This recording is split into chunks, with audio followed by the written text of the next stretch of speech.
Breaking news. Welcome to today's headlines.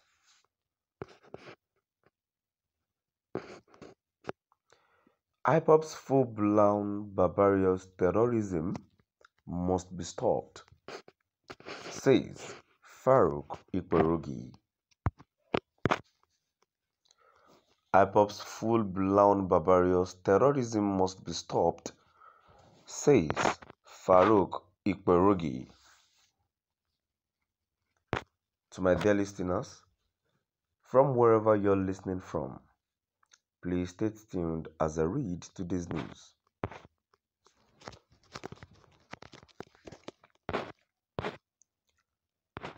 The indigenous people of Biafra, Ipob, which also masquerades as Eastern Security Network (ESN) or Unknown Gunmen (UGM), has stepped up premeditated mass murders of innocent, unarmed Northerners in the southeast in the last few days. The tear-jerking murder of a pregnant northern Nigerian Muslim woman by the name of Fatima and her 4 children being the latest.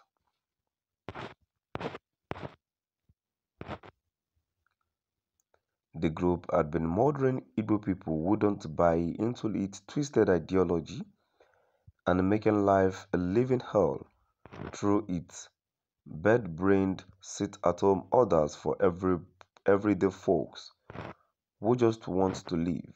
Now, they are transforming into an indiscriminate murdering machine of Northerners who live in the southeast.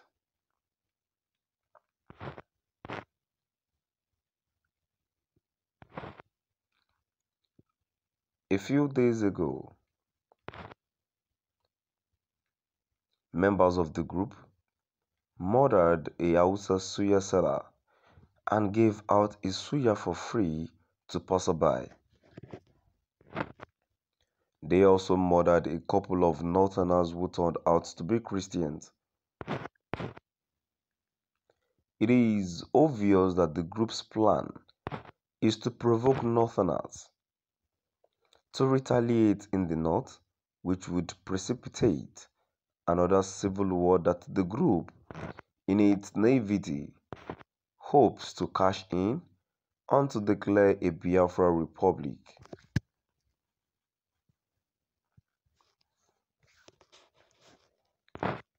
A few weeks ago, the group's social media propagandist circulated the false news that the Obi of Onitsha had asked all Igbos in the north to return to the southeast.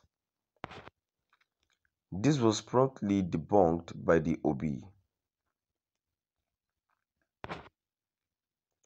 Now the group wants to achieve through senseless violence that it couldn't achieve through mendacious propaganda. It must not be allowed to succeed, certainly not through the spilling of the blood of innocent people. Sadly, I don't see a groundswell condemnation of Ipob's murderers, violence from Igbo leaders. They are as much in dread of the group as northern Muslim elite are of the holy warriors who murdered to avenge blasphemy. But it is only northern Muslim leaders who get pilloried for their moral cowardice.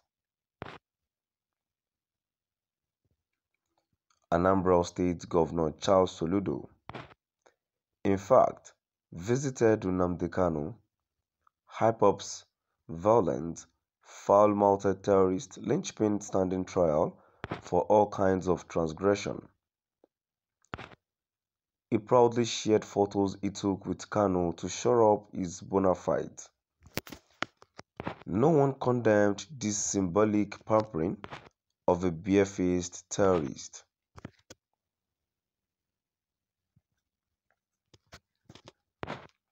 It is akin to a northern governor visiting Boko Haram's Abubakar Shekau in jail and taking photos with him.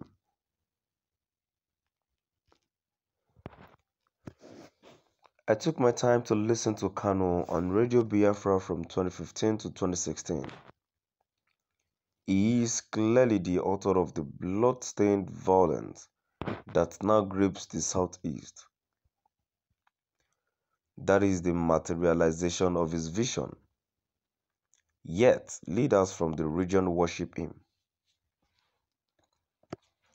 Since leaders of the southeast are scared of Ipob, the federal government must act fast and decisively both to stop Ipob's murderous madness and to prevent retaliatory killings in the north.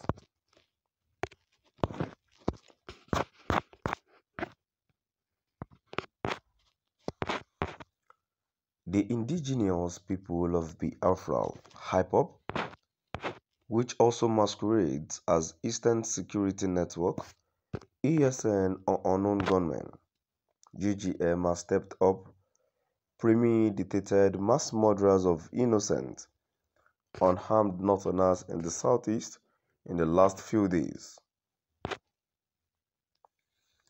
The tear-jerking murder of a pregnant northern Nigerian Muslim woman by the name of Fatima and her 4 children being the latest.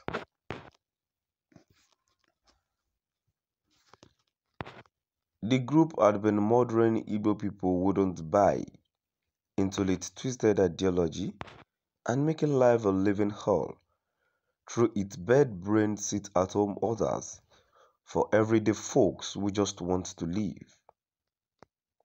Now they are transforming into an indiscriminate murdering machine of northerners who live in the southeast.